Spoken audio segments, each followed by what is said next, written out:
구약성경 1303페이지 하박국 3장 16절에서 19절에 있는 말씀입니다.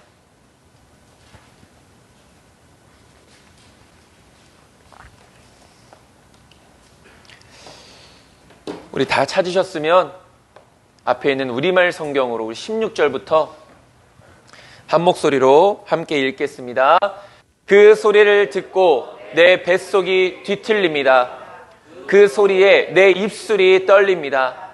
내 뼈가 썩어 들어가고 내 다리가 후들거립니다.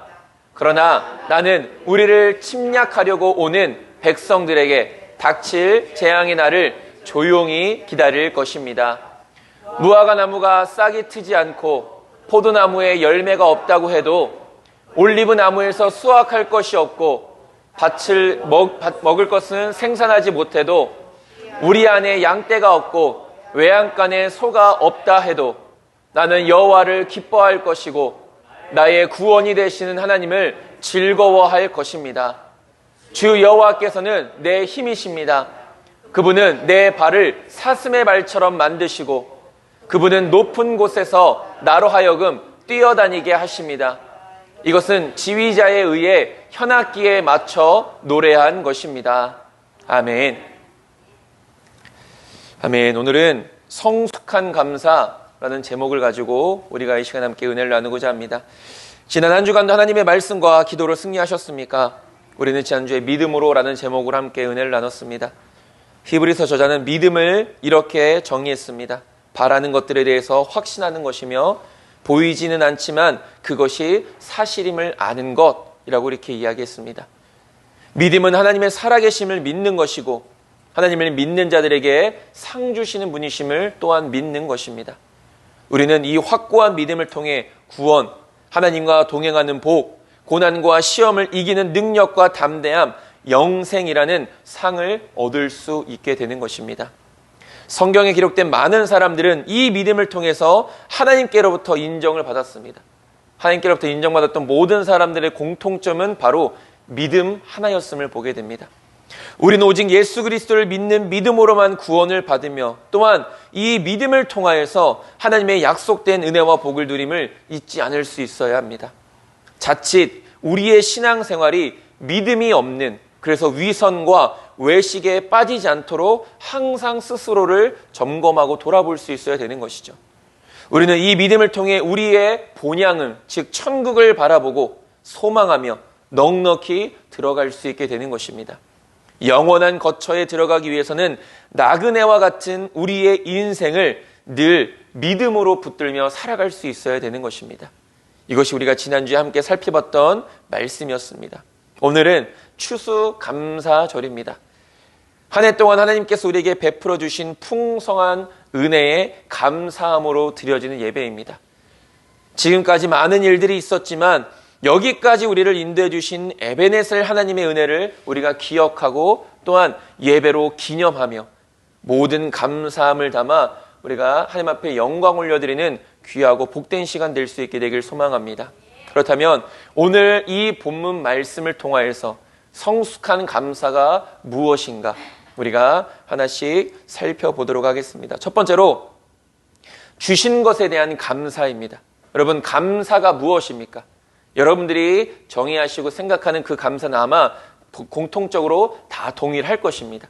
특별히 이 감사라는 단어의 사전적인 의미가 고마움을 나타내는 인사, 그리고 고맙게 여기거나 고마운 마음을 감사라고 사전은 정의하고 있습니다. 고마움을 나타내는 인사나 그 고맙게 여기고 고마운 마음을 드러내는 것. 그러니까 우리는 보통 어떤 때에 감사를 하게 됩니까? 바로 누군가로부터 무엇인가를 받았을 때에 바로 감사를 표현하게 되는 것이죠. 나에게 무엇인가를 주는 그 어떤 존재가 있고 그 어떤 존재로부터 우리가 바라거나 또는 전혀 예상치 못한 것을 받았을 때에 우리는 감사하게 되는 것입니다. 어쨌든 감사는 무엇입니까? 받았을 때 우리가 표현하는 믿음의 표현이다 라고 이렇게 말할 수 있는 것이죠. 우리는 믿는 사람들입니다. 무엇을 믿는 사람들입니까? 나의 모든 것이 하나님께로부터 온 것임을 믿는 사람들입니다. 내가 누리는 모든 것들, 심지어는 나의 생명도, 나의 인생조차도 다 하나님께서 우리에게 허락해 주신 것들임을 믿는 사람들인 것이죠. 저와 여러분들은 정말 그렇게 믿으십니까? 나의 모든 것이 그 어느 것 하나 빠짐없이 다 하나님의 은혜라는 사실을 믿으십니까? 감사의 삶을 사는 자는 하나님의 은혜를 아는 사람입니다. 하나님의 은혜를 아는 자이기 때문에 하나님 앞에 감사하는 삶을 살아갈 수 있는 것이죠. 반대로 우리가 감사하지 못하는 것은 내가 지금 누리는 모든 것들이 하나님의 은혜라는 사실을 알지 못하기 때문에, 깨닫지 못하기 때문에 감사하지 못하는 것이고, 오히려 그런 삶은 날마다 불평과 원망이 끊이지 않는 삶을 살아가게 되는 것이죠. 하나님은 하나님의 자녀들, 하나님을 믿는 자들에게 좋은 것을 주시는 분이십니다. 하나님은 정말로 우리에게 좋은 것을 주시는 분이십니다. 역대상 17장 26절에서 27절은 이렇게 말합니다. 여호와여, 오직 주는 하나님이시라. 주께서 이 좋은 것으로 주의 종에게 허락하시고 이제 주께서 종의 왕조의 복을 주사 주 앞에 영원히 두시기를 기뻐하시나이다. 여호와여, 주께서 복을 주셨사오니 이 복을 영원히 누리리이다 하니라 라고 말하고 있습니다. 무슨 고백이냐면, 이제 다윗이 하나님을 위하여서 성전을 짓기를 마음먹습니다. 그런데 하나님이 뭐라고 말씀하십니까? 너 때는 내가 성전을 짓지 못하게 하겠다. 그러나 너의 다음 아들인 솔로몬을 통하여서 그 성전을 짓게 내가 그렇게 허락하겠다라고 말하죠. 다윗은 정말로 하나님을 위해서 성전을 짓고 싶어 했습니다. 하나님은 그 마음을 잘 아셨죠. 그러나 하나님은 그것을 다윗의 때가 아닌 솔로몬 때에 허락하시겠다고 말씀하십니다. 만약 그렇다면 다윗은 조금은 하나님 앞에 서운하거나 섭섭한 마음을 가졌을 법도 합니다. 그러나 다윗은 그렇게 하지 않았죠. 오히려 그것에 대해서 감사하고 자신의 아들인 솔로몬이 하나님을 위하여서 좋은 아름다운 성전을 지을 수 있도록 좋은 재료들을 열심히 모아놓습니다. 다윗은 그것을 통해서도 기뻐했고 그것을 통해서도 하나님 앞에 감사했던 것이죠. 하나님은 그런 다윗의 마음을 아시고 비록 다윗의 때에 성전을 짓지는 못했지만 다윗에게 영원한 복을 약속해 주셨습니다. 그 영원한 복을 약속받은 다윗이 하나님 앞에 너무나도 감사해서 이런 고백을 한 것이죠. 여호와여, 오직 주는 하나님이시라. 주께서 이 좋은 것으로 주의 종에게 허락해 주셨다. 이렇게 좋은 것을 나에게 약속해 주셨으니 내가 하나님 앞에 감사를 드립니다. 이렇게 고백하는 것이죠. 하나님께서 다윗에게 영원한 복을 약속하셨을 때 그 은혜에 대한 다윗의 감사의 고백인 것입니다. 하나님은 진정 그 자녀들에게 좋은 것을 주시는 분이십니다. 그러나 우리가 잊지 말아야 할 것은 그 좋은 것을 누리는 자는 믿음의 사람이라는 것이죠. 아무나 다 그 좋은 것을 누리는 것이 아닙니다. 여러 번 말씀드리는 것처럼 아무리 하나님께서 이 성경을 통하여서 우리에게 좋은 것을, 복을 약속해 주셨어도 그것을 누릴 수 있는 사람은 믿음의 사람들밖에는 없다라는 것이죠. 또한 우리가 조심해야 할 것은 하나님께서 주시는 좋은 것이라는 것이 반드시 이 세상에서의 부귀영화만을 의미하지 않는다라는 것입니다. 우리는 흔히 복하면 가장 먼저 무엇이 떠오릅니까? 세상에서의 부귀영화를 가장 먼저 떠오르죠. 사업에 성공하고 인생에서 성공하고 돈을 많이 벌고 좋은 것을 다 누리며 살아가는 것. 우리는 흔히 이것을 복이라고 이야기합니다. 물론 하나님께서는 우리에게 때에 따라서 합당한 부귀영화를 허락해 주시기도 하십니다. 열왕기상 3장 13절은 이렇게 말합니다. 내가 구하지 아니한 부귀와 영광도 내게 주노니 내 평생의 왕들 중에 너와 같은 자가 없을 것이라 라고 이렇게 말씀하시죠. 무슨 말입니까? 어떤 때에 하나님께서 이런 말씀을 주셨죠? 잘 알고 있는 솔로몬의 기도에 대한 하나님의 응답에 관한 말씀을 보게 됩니다. 솔로몬은 하나님께서 자신들에게 맡겨주신 이 백성들을 잘 통치할 수 있는 지혜를 달라고 기도합니다. 하나님은 그런 솔로몬의 기도에 감동을 하셨죠. 그리고 솔로몬이 구하지 않은 부귀와 영광까지도 그에게 허락해 주시는 것을 보게 됩니다. 이런 모습을 볼 때 하나님은 우리에게 부귀 영화를 또한 허락해 주시는 분이시기도 하신 것이죠. 그러나 예전에도 말씀을 나눴지만 복이라는 것은 우리가 세상에서 누리는 부귀 영화라는 복은 단지 복의 그림자에 불과할 뿐입니다. 우리는 진짜 복이 무엇인지를 알아야 하고 그 복을 진정으로 누리는 지혜로운 사람들이 될 수 있어야 되는 것이죠. 우리는 열심히 그림자만 쫓아다니는 사람들이 되지 않아야 됩니다. 그 복의 본체, 복의 근원을 붙드는 사람들이 될 수 있어야 되는 것이죠. 하나님께서는 솔로몬의 기도에 감동하셔서 그가 구하지 않은 부귀영화까지도 약속해 주셨습니다. 예전에도 신명기를 살펴보면서 함께 나눴지만 복은 구하는 것이 아닙니다. 복은 순종함을 통해 누리는 것입니다. 그러니까 우리가 기도해야 될 것은 무엇입니까? 하나님, 내 말씀 앞에 온전히 순종하게 하여 주시옵소서. 단지 복만을 구하고 하나님 나에게 이런 복을 주시고 저런 복을 주시고 이런 성공을 주시고 이런 기도가 아니라 하나님, 내가 하나님 앞에 온전히 순종하게 하여 주시옵소서. 이런 기도가 우리의 기도가 되어져야 된다는 것이죠. 그것이 진짜 기도라는 것입니다. 그렇게 기도의 능력을 통하여서 우리가 순종함을 살아갈 때 하나님께서는 우리가 굳이 구하지 않아도 순종하는 삶을 살아가는 자에게 약속하신 좋은 것을 넘치도록 부어주시는 분이시라는 것입니다. 그렇기 때문에 우리도 복을 달라고 기도하는 것이 아닌 말씀에 순종하게 달라고 기도할 수 있어야 되는 것이죠. 그리고 그 다음 절은 분명 이렇게 말씀합니다. 열왕기상 3장 14절에 내가 만일 내 아버지 다윗이 행함같이 내 길로 행하며 내 법도와 명령을 지키면 내가 또한 내 날을 길게 하리라 라고 말씀합니다. 어떨 때 하나님께서 이 복과 은혜를 주신다고 말씀하시죠? 너가 너의 아버지인 다윗처럼 나를 사랑하고 내 뜻에 내 말씀에 순종하면 내가 이런 것을 너에게 계속해서 주겠다라고 말씀하시죠. 복을 받을 수 있는 조건으로 분명히 무엇을 말합니까? 순종을 이야기하시는 것을 보게 되죠. 주구장창 복만 달라고 기도하는 것은 신앙생활의 가장 초보적인 모습입니다. 우리가 하나님을 아직 잘 모르고 믿음이 연약했을 때는 그것을 위해서 우리는 열심히 기도하죠. 그런 기도 자체가 틀렸다 나쁘다라고 말할 수 없습니다.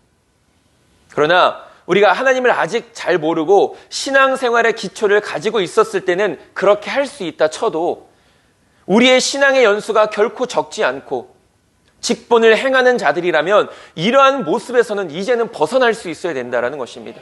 우리가 언제까지 복만 구하는 삶을 살아가겠습니까? 하나님, 내가 하나님의 뜻 앞에 순종하겠습니다라는 기도는 과연 우리가 언제쯤 하게 되느냐는 것이죠. 다시 한번 말씀을 드리지만 우리는 복을 달라고 구하는 자들이 아닌 순종할 수 있게 달라고 기도하는 성숙한 기도자들이 될 수 있어야 되는 것이죠. 이런 기도가 저나 여러분들의 기도가 되어지길 소망합니다. 이 기도를 통해서 우리가 말씀 앞에 온전히 순종할 때 우리가 상상치도 못한 놀라운 하나님의 좋은 것들을 누리며 살아가게 된다라는 것이죠. 하나님께서는 믿음의 사람들에게 좋은 것을 주시는 분이시다라고 이렇게 말씀을 우리가 함께 나눴는데, 그렇다면 하나님께서는 우리에게 그 좋은 것을 주시는 것은 무엇인가? 무엇을 주시기에 그것을 좋은 것이라고 말하는가? 라고 했을 때 그 좋은 것을 우리가 세 가지 정도로 생각해 볼 수 있습니다. 첫 번째로는 우리에게 좋은 것을 주시는데 그것은 무엇입니까? 바로 하나님 당신입니다. 하나님 자체가 우리에게 좋은 것이다라는 것이죠. 하나님께서 우리에게 가장 좋은 것으로 하나님 당신을 우리에게 주십니다. 요한복음 3장 16절은 말합니다. 하나님이 세상을 이처럼 사랑하사 독생자를 주셨으니 이는 그를 믿는 자마다 멸망하지 않고 영생을 얻게 하려 하심이라 라고 말합니다. 하나님이 사랑하셔서 이 땅 가운데 누구를 보내셨습니까? 예수님을 보내셨습니다. 그 예수님을 주셨다라고 말하셨죠. 근데 그 예수님은 누구십니까? 하나님이시죠. 하나님이 곧 예수 그리스도 아니십니까? 독생자를 주셨다라는 것은 하나님을 주셨다라는 것과 같은 의미가 되는 것이죠. 하나님 당신을 우리에게 주신 것입니다. 무엇을 위해서입니까? 우리를 살리시고 우리를 구원하시고 우리에게 약속된 천국을 누리게 하시기 위해서 하나님 당신은 우리에게 주신 것입니다. 믿음의 사람들에게 있어서 가장 큰 복이 무엇입니까? 바로 하나님 그분 자체입니다. 하나님의 존재 자체가 믿음의 사람들에게는 가장 큰 복이라는 것이죠. 우리는 하나님을 믿을 수 있다는 것이, 그 믿음 안에서 풍성한 은혜를 누릴 수 있다는 것이, 그리고 그 믿음을 끝까지 지킬 때 영원한 안식을 누릴 수 있다는 것이 우리에게 가장 큰 복인 것입니다. 아까도 잠깐 이야기했지만 그렇기 때문에 우리는 진짜 복이 무엇인지를 알아야 된다는 것이죠. 복의 그림자만 평생토록 쫓아다니는 자가 아니라 복의 근원을 붙들고 그것을 누리며 살아갈 수 있는 지혜로운 백성들이 되어져야 된다는 것입니다. 하나님께서 이 모든 것을 가능케 하시도록 우리에게 찾아오신 것입니다. 이 땅에 육신의 몸을 입고 내려오셨습니다. 우리를 위해 십자가에서 죽으셨고 우리를 위해 부활하셨습니다. 이 모든 것이 다 누구를 위해서입니까? 우리를 위해서, 저와 여러분들을 위해서라는 것이죠. 이것보다 더 큰 복이 어디 있겠습니까? 세상의 부귀영화는 잠시 잠깐이지만 이 복은 영원히 누리는 복인데 어찌 이 세상의 복과 감히 비교할 수 있겠습니까? 우리는 진짜 복을 볼 수 있어야 합니다. 그리고 하나님께서 그것을 우리에게 주셨을 때 누릴 수도 있어야 된다는 것이죠. 우리에게 이미 복이 임했음에도 불구하고 그것이 복인 줄 모르고 자꾸만 헛된 것만을 쫓고 헛된 것만을 붙들려고 하는 이런 어리석은 모습을 이제는 살아가지 않을 수 있어야 되는 것이죠. 진짜 믿음의 눈을 가지고 이것이 하나님의 은혜이고 복이구나, 그것을 알고 그것이 나에게 지금도 임하고 있음을 알고 하나님 앞에 감사하며 그 은혜와 복을 누리며 살아가는 삶, 이제는 우리가 그런 삶을 살아가야 되는 것입니다. 그것이 진짜 복된 사람인 것이죠. 우리에게 참된 복은 오직 하나님이십니다. 이 참된 복을 누릴 수 있도록 은혜를 베풀어 주신 하나님께 늘 감사하며 살아가는 저와 여러분들이 되어지길 소망합니다. 두 번째로 우리에게 어떤 좋은 것을 주십니까? 순종하는 자들에게 좋은 것을 주신다라는 것이죠. 앞서도 잠깐 말씀을 나눴지만 복은 순종하는 자들이 누리는 것입니다.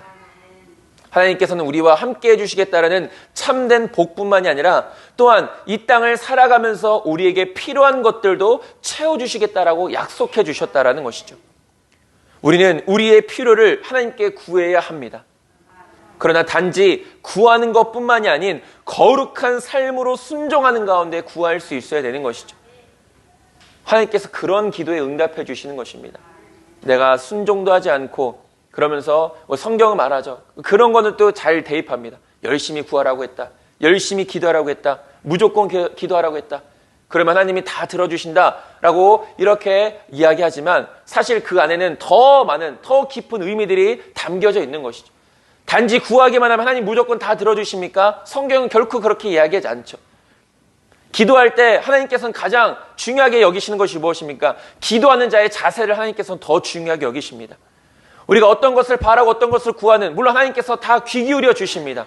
그러나 어떤 것에 응답하십니까? 거룩한 삶을 살아가고 하나님의 말씀 앞에 순종하는 삶을 살아가는 가운데 드려지는 그 기도에 하나님은 응답해 주신다라는 것이죠. 그러니까 우리는 기도 많이 한다, 기도 열심히 한다, 이것보다 더 중요한 것은 내가 지금 어떤 삶을 살아가면서 하나님 앞에 기도하느냐, 이것이 더 중요한 것임을 우리는 반드시 기억해야 된다라는 것이죠. 하나님은 분명히 기도하는 사람의 자세를 살피신다라는 것입니다. 우리는 응답받지 못할 기도에 모든 힘을 쏟아붓는 어리석은 자들이 되지 않아야 된다라는 것이죠. 성경은 기도하면 하나님께서 응답해 주시겠다라고 말씀하십니다. 그러나 또한 너희가 기도해도 내가 듣지 않겠다라는 것도 분명하게 말씀하고 계시죠. 우리가 믿음으로 순종하며 하나님의 뜻에 합당한 기도를 드릴 때 하나님께서는 우리가 구하지 않은 우리의 필요들을 좋은 것으로 채워주시는 분이시라는 것입니다. 마태복음 7장 11절은 말합니다. 너희가 악한 자라도 좋은 것으로 자식에게 줄 알거든 하물며 하늘에 계신 너희 아버지께서 구하는 자에게 좋은 것을 주시지 않겠느냐라고 말합니다. 하나님 앞에 구하는 자들은 하나님께서 좋은 것을 주신다고 약속해 주셨다라는 것이죠. 마태복음 6장 31절에서 33절, 그러므로 염려하여 이르기를 무엇을 먹을까 무엇을 마실까 무엇을 입을까 하지 말라. 이는 다 이방인들이 구하는 것이라. 너희 하늘 아버지께서 이 모든 것이 너희에게 있어야 할 줄을 아시느니라.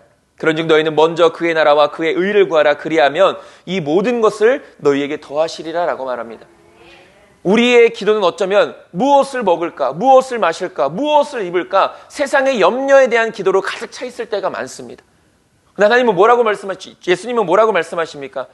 너희는 먼저 하나님의 나라를 위해서 기도하라. 너희는 먼저 하나님의 뜻이 이루어지기 위해서 기도하라. 그리하면 무엇을 먹을까, 마실까, 입을까 이런 거 염려하지 않고 내가 다 그 모든 거 채워주겠다. 이렇게 말씀하고 계시다라는 것이죠. 우리는 세상의 염려로 인하여 우리가 마땅히 구해야 할 하나님 나라와 그 의를 구하지 못하는 어리석음을 범하지 않아야 됩니다. 아까도 이야기했지만 더 이상 이런 초보적인 기도의 단계에서 우리는 벗어날 수 있어야 되는 것이죠. 믿음으로 순종하며 기도할 때 우리의 필요를 채우시는 하나님의 은혜가 임하게 되는 것입니다. 순종하는 자들에게 하나님은 좋은 것을 허락해 주십니다. 마지막 세 번째로 징계조차도 우리에게 좋은 것입니다. 우리는 징계도 하나님의 복임을 반드시 잊지 말아야 합니다. 왜냐하면 징계 또한 우리를 향한 하나님의 사랑이고 증거이기 때문입니다. 여러분들 성경책을 통해서 우리가 히브리서 12장 6절에서 11절에 있는 말씀 함께 찾아보도록 하겠습니다. 여러분들 성경책을 통해서 히브리서 12장 6절에서 11절 말씀입니다. 신약성경 히브리서 12장 6절에서 11절입니다. 우리 다 찾으셨으면 혹시 못 찾으신 분들은 같이 들어주시고 찾으신 분들은 함께 큰 목소리를 읽어주시기 바랍니다. 다 같이 읽겠습니다. 주께서 그 사랑하시는 자를 징계하시고 그가 받아들이는 아들마다 채찍질하심이라 하였으니 너희가 참음은 징계를 받기 위함이라. 하나님이 아들과 같이 너희를 대우하시나니 어찌 아버지가 징계하지 않는 아들이 있으리요. 징계는 다 받는 것이거늘 너희에게 없으면 사생자요 친아들이 아니니라. 또 우리 육신의 아버지가 우리를 징계하여도 공경하였거든 하물며 모든 영의 아버지께 더욱 복종하며 살려 하지 않겠느냐. 그들은 잠시 자기의 뜻대로 우리를 징계하였거니와 오직 하나님은 우리의 유익을 위하여 그의 거룩하심에 참여하게 하시느니라. 무릇 징계가 당시에는 즐거워 보이지 않고 슬퍼 보이나 후에 그로 말미암아 연단받은 자들은 의와 평강의 열매를 맺느니라. 아멘.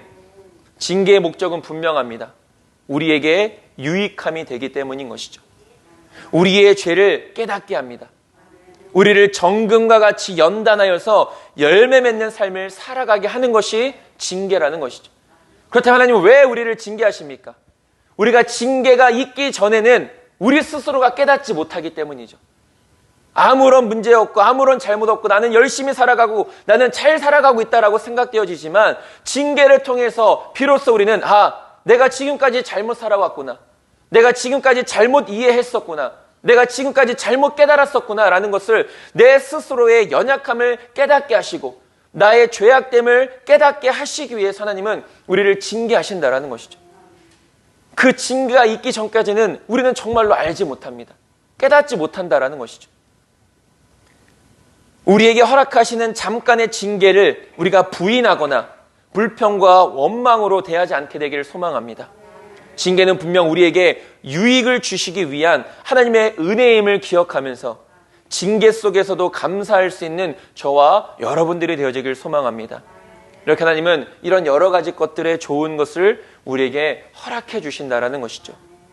이것을 받으면서 살아가는 우리들은 마땅히 하나님 앞에 감사하며 살아가야 되는 것입니다.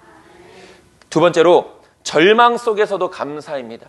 그리고 오늘 설교의 제목인 성숙한 감사가 바로 절망 속에서도 감사하는 것이죠.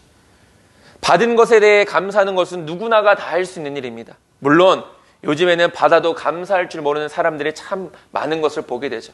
그것을 당연한 것으로 여기는 사람들이 있습니다. 우리는 감사할 줄 아는 사람이 되어야 합니다. 받은 것에 대해 감사하는 것은 당연한 일이고 이것은 믿지 않는 사람들도 그렇게 살아가고 있는 것이죠. 그러나 우리 믿음의 사람들은 받은 것에 대한 감사를 뛰어넘어서 아직 받지 않은 것에 대해서도 감사할 수 있는 성숙한 감사를 지닐 수 있어야 합니다. 아직 받지 않은, 그래서 하나님의 때에 반드시 주실 것에 대한 감사와 함께 그리 아니하실지라도와 같은 혹 내가 원하는 대로 이루어지지 않는 절망적인 상황이라 할지라도 그것조차도 감사할 수 있는 성숙한 감사를 고백하는 믿음의 자녀들이 될 수 있어야 되는 것입니다. 아까도 믿음을 우리가 뭐라고 이야기했습니까? 뭐라고 정의했습니까? 우리가 바라지 않는 것들을 또한 바라는 것이고 보이지 않는 것들조차도 확신하는 것이 믿음 아니겠습니까? 우리는 어떻게 보면 지금 당장 받은 것에 대해서는 잘 감사합니다. 그러나 앞으로 주실 것에 대한 감사에 대해서는 생각하지 못하면 살아갈 때가 많죠. 그리고 힘들고 어려울 때 감사할 수 있는 사람이 과연 몇 명이나 되겠습니까? 그러나 그런 상황조차도 우리는 감사함으로 하나님 앞에 고백할 수 있는 성숙한 감사의 성도들이 될 수 있어야 된다는 것입니다. 오늘 본문이 바로 그 말씀입니다.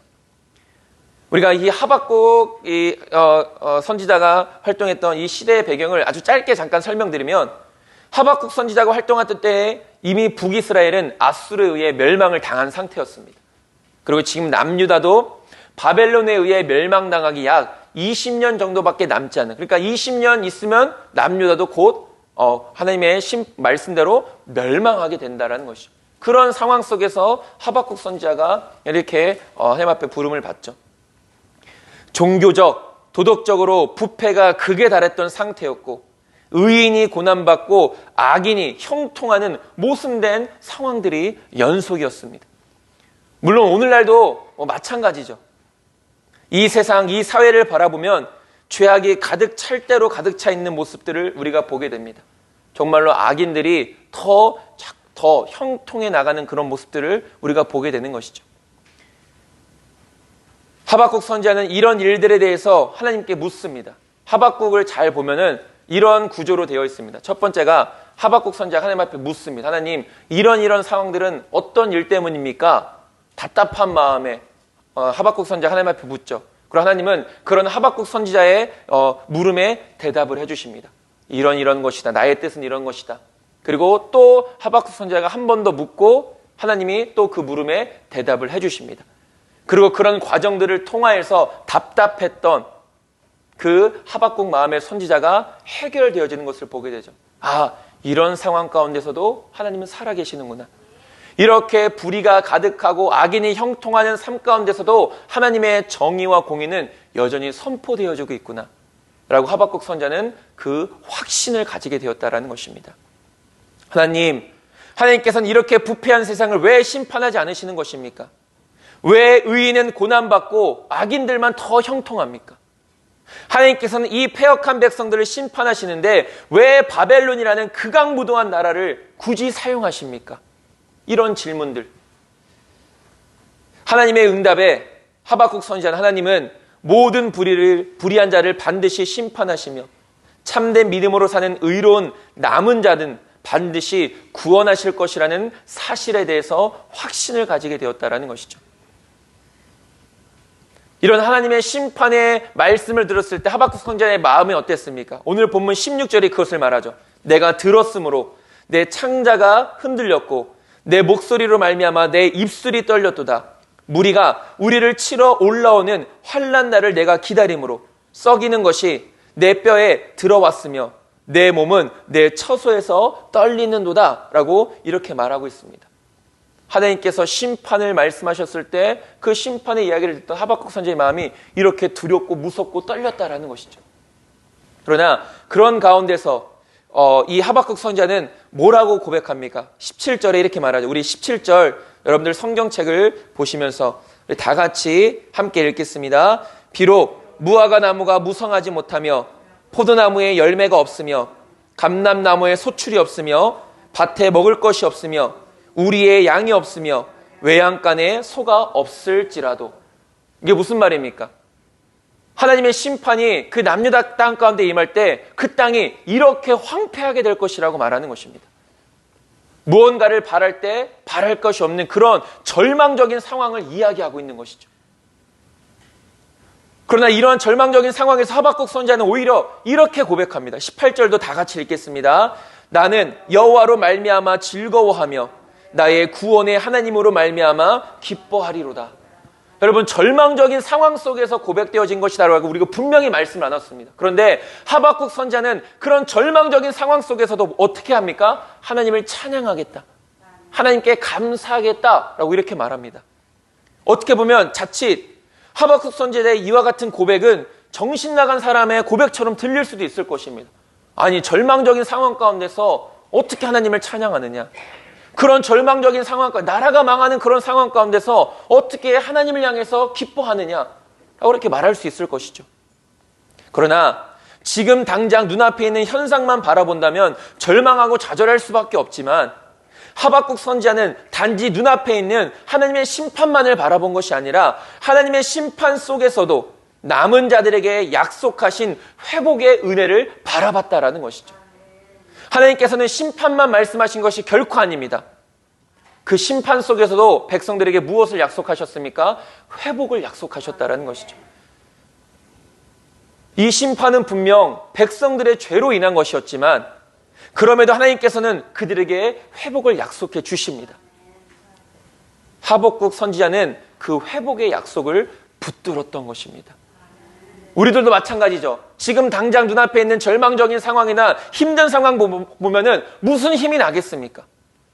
무슨 다시 일어날 힘이 나겠습니까? 그러나 절망을 뛰어넘어서 그 절망 너머에 있는 회복의 하나님의 약속을 우리가 바라보며 붙든다면 우리는 일어날 힘을 얻게 된다는 것이죠. 그렇기 때문에 그 절망 속에서 하나님 앞에 감사할 수 있는 것입니다. 하나님, 지금은 힘들고 어렵지만 나에게 이런 회복의 은혜를 약속해 주심에 감사를 드립니다. 그리고 하나님께서 그 회복의 은혜를 반드시 나에게 이루어 주실 줄 믿습니다. 그 믿음에 감사하는 것입니다. 아무리 절망적인 상황에서도 회복해 주시겠다는 하나님의 약속을 확신하니 하박국 선지자는 하나님 앞에 기쁨으로 감사할 수 있었던 것이죠. 절망적인 상황에서 감사하기란 결코 쉬운 일이 아닙니다. 아마 저나 여러분들 다 경험하셨을 것입니다. 그러나 우리 믿음의 사람들은 하나님께서 우리를 절대로 절망 가운데 그냥 내버려 두는 분이 아니심을 믿는 사람들입니다. 요한복음 6장 39절은 이렇게 말합니다. 나를 보내신 이의 뜻은 내가 주신 자 중에 내가 하나도 잃어버리지 아니하고 마지막 날에 다시 살리는 이것이니라 라고 말합니다. 하나도 잃어버리지 않기 위해서 지금도 우리 가운데 역사하시는 주님, 지금 당장은 절망적인 상황 가운데 어려운 가운데 있지만 결코 그 절망적인 상황과 어려운 가운데 우리를 그냥 내버려 두지 않으시는 주님, 그리고 우리를 다시 살리시고 우리를 회복해 주시겠다 약속하신 그 주님을 바라보는 믿음 속에서 우리는 감사할 수 있게 되는 것이죠. 절망 속에서 하나님의 은혜를 볼 수 있는 자가 성숙한 사람입니다. 절망 속에서 하나님을 찾는 자가 성숙한 사람입니다. 절망이 끝이 아니라 그 절망 너머에 하나님께서 우리를 위해 약속하신 회복의 은혜를 소망하고 붙드는 자가 성숙한 사람인 것이죠. 이렇게 성숙한 자가 절망 속에서도 감사할 수 있는 것입니다. 저와 여러분들의 감사가 바로 이러한 성숙한 감사가 될 수 있게 되기를 간절히 소망합니다. 마지막으로 감사를 함께 나누는 삶입니다. 우리의 모든 것은 하나님의 은혜로 인한 것입니다. 우리는 그 은혜로 인해 기쁨과 감사를 누릴 수 있는 것이죠. 그러나 이 감사가 나 혹은 우리가 정해진 울타리 안에서만 누리는 것이 아니라 그 감사를 흘려보낼 수 있어야 된다는 것입니다. 감사를 내 안에만 머물게 하는 것이 아닌 그 감사를 흘려보내는 것이 바로 성숙한 감사라는 것이죠. 받은 것에 대해서 나 혼자만 감사하는 것, 물론 그것도 감사입니다. 그러나 아까도 이야기했지만 우리 믿음의 사람들은 그런 일반적인 기본적인 감사를 뛰어넘어서 성숙한 감사의 모습을 증거하며 살아갈 수 있어야 되는 것이죠. 그것은 바로 나누고 흘려보내는 것입니다. 감사를 흘려보낸다는 것은 나눔을 의미합니다. 하나님께서 우리에게 풍성함을 허락해 주시는 이유는 다른 것이 아닙니다. 나누게 하시기 위함입니다. 디모데전서 6장 17절에서 19절은 이렇게 말합니다. 내가 이 세대에서 부한 자들을 명하여 마음을 높이지 말고 정함이 없는 재물에 소망을 두지 말고 오직 우리에게 모든 것을 후히 주사 누리게 하시는 하나님께 두며 선을 행하고 선한 사업을 많이 하고 나누어 주기를 좋아하며 너그러운 자가 되게 하라. 이것이 장래에 자기를 위하여 좋은 터를 쌓아 참된 생명을 취하는 것이니라 라고 말합니다. 나누는 것에 인색한 사람들이 있죠. 나누지 않아야 자신을 위해 더 많이 쌓아놓을 수 있고 그것을 자신만 누릴 수 있기 때문입니다. 부자도 그랬죠. 부자가 한 해 열심히 일했습니다. 그래서 그 전보다 더 풍성한 수확을 얻게 되죠. 근데 이 부자가 뭐라고 생각합니까?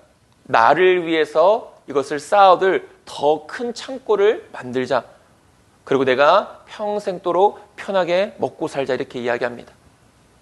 사실 그 풍성한 열매를 맺게 하신 하나님의 분명하신 뜻이 있었던 것이죠. 풍성한 것을 또한 많은 사람들과 나누게 하시기 위함이었다라는 것입니다. 근데 이 부자는 자신만을 위해서 쌓아두겠다라고 말했죠. 나누지 않아야 자신을 위해 더 많이 쌓아놓을 수 있다고 생각을 하는데, 그러나 아까 디모데전서 말씀에서도 볼 수 있게 되지만, 쌓아두는 것이 진정 나를 위한 것이 아니라 나누는 것이 장래에 나를 위해 좋은 터를 쌓아 참된 생명을 취하는 것이다 라고 이렇게 분명하게 말하고 있습니다. 좋은 것을 쌓는 것은 나누는 것이죠. 저와 여러분들 감사한 마음으로 또 귀한 정성으로 이 앞에 귀한 것들을 여러분들이 헌신해 주셨습니다. 정말로 감사하는 마음으로 한 해 동안 나를 지켜주신 하나님의 그 놀라우신 은혜에 감사한 마음으로 귀한 정성들을 헌신해 주셨다라는 것이죠. 우리가 헌신한 이 모든 것들이 먼저는 하나님의 은혜에 대한 감사의 마음이고, 또한 동시에 나눔을 위한 헌신인 줄 믿습니다. 우리 하늘빛 교회는 주신 은혜를 쌓아만 놓는 교회가 아니라 그 은혜를 많은 곳에 흘려보낼 수 있는 성숙한 교회가 되어지길 소망합니다. 그리고 우리 모든 하늘빛 교회 성도들 한 분 한 분이 그런 성숙한 감사의 삶을 살아가는 자들이 되어지길 소망합니다. 말씀을 정리하겠습니다. 추수감사절을 맞아 감사에 대해서 생각해 봤습니다.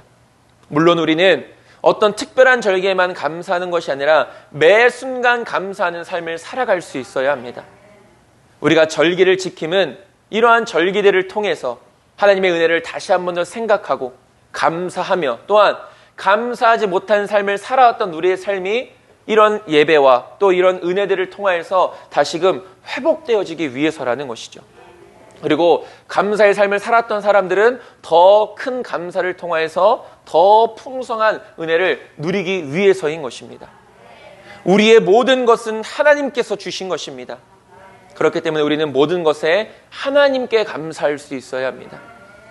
절망 속에서도 하나님이 나와 함께 하시며 우리에게 회복의 약속을 주셨음을 믿고 감사할 수 있는 성숙한 감사를 가져야 합니다. 감사는 또한 나누는 것입니다.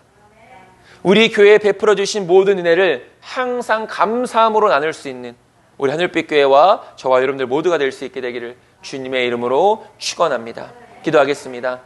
하나님 감사합니다.